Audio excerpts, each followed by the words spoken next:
Satyabama Institute of Science and Technology, Chennai and Sri Perumbudur. India கூட்டணி கூட்டம் என்ன பேசப்பட்டது, முக்கியமான அம்சங்கள் என்ன? இல்ல அந்த கேள்வியை தான் நம்மளும் இன்னும் வலுவா எழுப்ப வேண்டியதா இருக்கு. ஏன்னா இவங்க மெயினா கூட்டுறேன்னு சொன்னது விலைவாசி ஏற்றத்தை பத்தி விவாதிக்க போறதாகவும் அதுக்கு மத்திய அரசுக்கு ஒரு அழுத்தம் தர்றதுக்கான ஒரு போராட்ட அறிவிப்புகள்லாம் இருக்கும் அப்படின்னு தான் பெரிய அளவில் எதிர்பார்க்கப்பட்டிருந்தது. இன்னொரு பக்கம் இந்த நீட் வினாத்தாள் கசிவாகட்டும், சிபிஎஸ்இ அந்த ஆன்சர் ஷீட் திருத்துறதுல நிறைய முறைகேடுகள் நடந்துகிட்டு இருக்கு அப்படின்னு ஏகப்பட்ட பிரச்சனை அப்படின்றது போய்கிட்டு இருக்கு. இன்னொரு பக்கம் வரக்கூடிய பருவமழை காலங்கள் எல்லாத்தையும் எப்படி சமாளிக்கிறது, இந்த பெட்ரோல் டீசல் தொடர்ச்சியே ஏறிக்கிட்டே விலையேற்றம் நடந்துகிட்டே இருக்கு. இதுக்கு என்ன மாதிரியான அறிவுரைகளை கொடுக்கலாம், இல்லை போராட்ட முறைகளை எடுத்துட்டு போகலாமா? இன்னொரு பக்கம் டீலிமிட்டேஷன் மாதிரியான ஏற்கனவே முறியடிக்கப்பட்ட விவகாரங்களை வேற ஒரு வகையில கொண்டு வர்றதுக்கு மத்திய பாஜக அரசு ரொம்ப தீவிரமான முயற்சிகள்ல அவங்க ஈடுபட்டுக்கிட்டு இருக்கிறாங்க. அதே மாதிரி நடந்து முடிந்த சட்டமன்ற தேர்தல்கள்ல இந்தியா கூட்டணி தோல்வி அப்படின்றது தான் அடைஞ்சிருக்கிறாங்க. காங்கிரஸ் ஓகே, அவங்க கேரளால ஜெயிச்சிருந்தாலும் கூட கூட்டணி அளவுல பார்த்தா மேற்கு வங்கத்துல திரிணாமுல் தோத்துட்டாங்க, அஸ்ஸாம் மாநிலத்துல அவங்களுடைய தோல்வி அப்படின்றது இருந்துச்சு, தமிழ்நாட்டுல திமுக கூட்டணி தோத்துட்டாங்க, புதுச்சேரியில எந்த ஒரு அசைவையும் இந்தியா கூட்டணியினால செய்ய முடியல.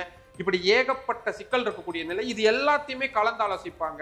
சரி, இருக்கக்கூடிய பிரச்சனைகள் எல்லாத்தையும் சரி செய்யறதுக்கான ஒரு ஆலோசனை கூட்டமா இருக்கும்னு பார்த்தா ஒரு சம்பிரதாயத்துக்கு நடந்த ஒரு கூட்டமா தான் இருக்கு அப்படின்றதான் நம்ம பார்க்க வேண்டியதா இருக்கு. ஏன்னா புதியவர்கள் யாரும் வரல, ஏற்கனவே இருந்தவங்க நிறைய பேர் வெளியேறி இருக்கிறாங்க.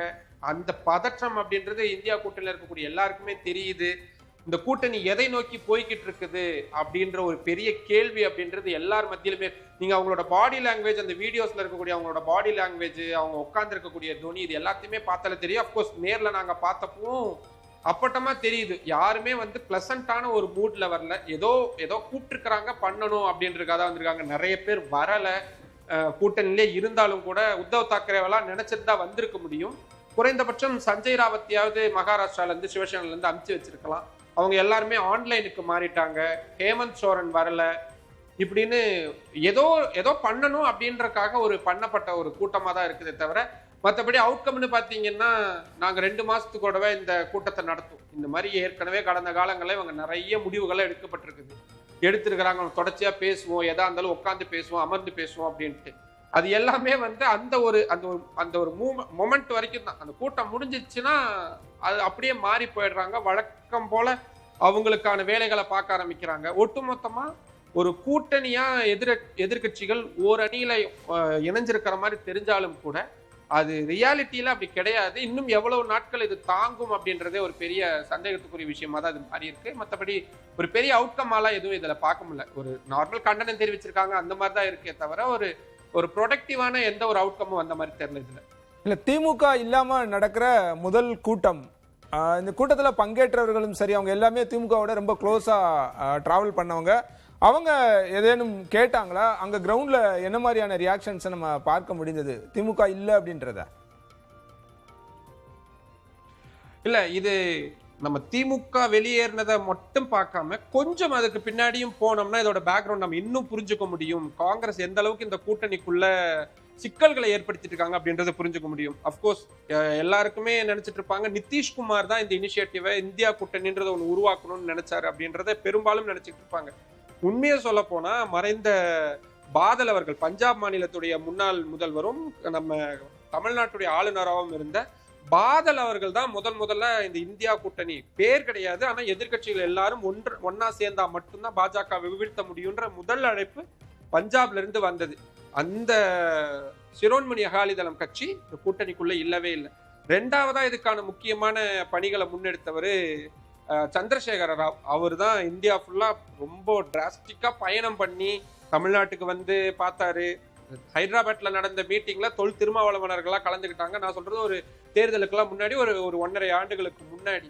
ஆனா அவங்க எல்லாருக்குமே சிக்கல் நிறைந்ததா இருந்தது காங்கிரஸ் உடைய இருப்பு மட்டும்தான். ஏன்னா கடந்த காலங்கள்ல காங்கிரஸ் கட்சி இந்த கட்சிகளுக்கு பண்ணியிருக்கக்கூடிய விஷயங்கள், இப்ப தமிழ்நாட்டுல திமுகவுக்கு பண்ணியிருக்கக்கூடிய விஷயத்த பல முறை பல தடவை பல ஆண்டுகளுக்கு முன்னாடி இந்த கட்சிகளுக்கு எல்லாம் பண்ணியிருக்கிறாங்க.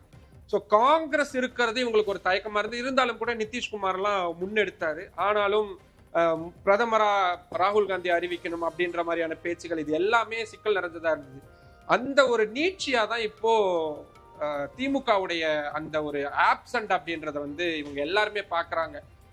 மேற்கு வங்க மாநில முன்னாள் முதல்வர் மம்தா பானர்ஜி ஒருவேளை ஜெயிச்சிருந்தாங்க அப்படின்னா வந்திருப்பாங்களா இந்த கூட்டத்துக்கு, ஒருவேளை அவங்க இந்தியா கூட்டணியில கண்டினியூ பண்ணிருப்பாங்களா அப்படின்றதே சந்தேகம். அவங்களுக்கு கிடைச்சிருக்கக்கூடிய படுதோல்வி, கட்சியை அவங்க வசம் இல்லாம போனது, இப்ப அப்படி கிட்டத்தட்ட அந்த இடத்துலதான் அவங்க இருக்கிறாங்க.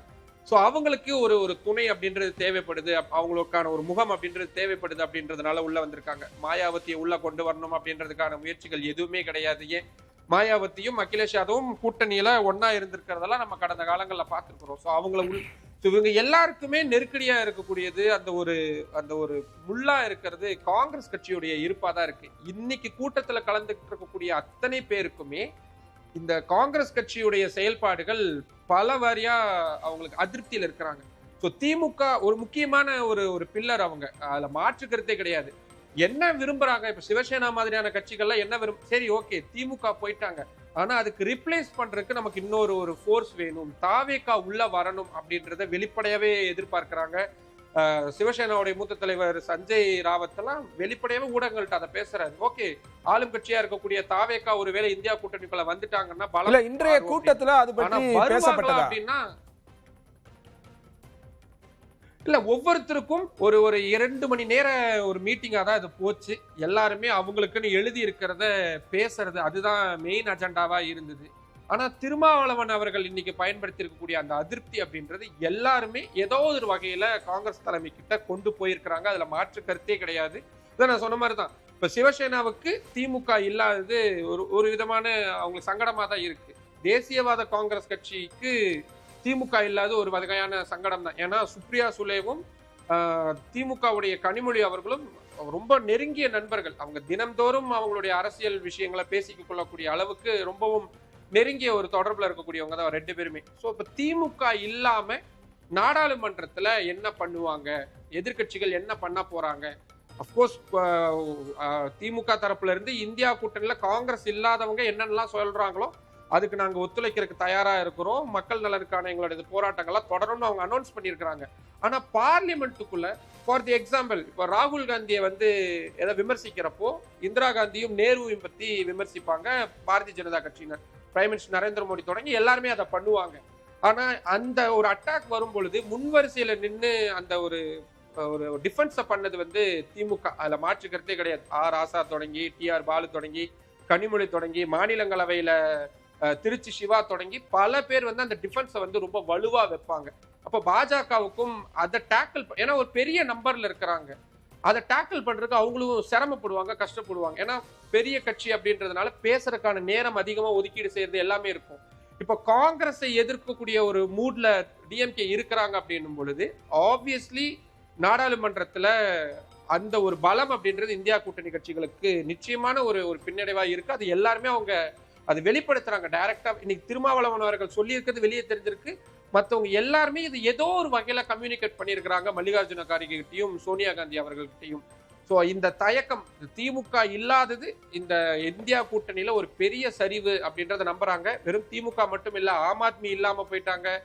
திரிணாமுல் காங்கிரஸ் இனி நாடாளுமன்றத்துல அவங்களுக்கான பலம் எப்படி இருக்க போகுது தெரியல. 20 எம்பிக்களுக்கு மேல போய் சபாநாயகரை சந்திச்சு வெளியே வர்ற அந்த ஒரு மூடுக்கு அவங்க போயிட்டாங்க. ஸோ ஒரு எதிர்கட்சிகள் நாடாளுமன்றத்துக்குள்ள ஒரு வலுவிழந்து போயிருக்காங்க அப்படின்றத அவங்க கவலையோட எல்லாருமே பாக்குறாங்க. அது காங்கிரஸ் உணர்றாங்களா இல்லையா அப்படின்றத கேள்வி. Satyabama Institute of Science and Technology, Chennai and Sri Perumbudur.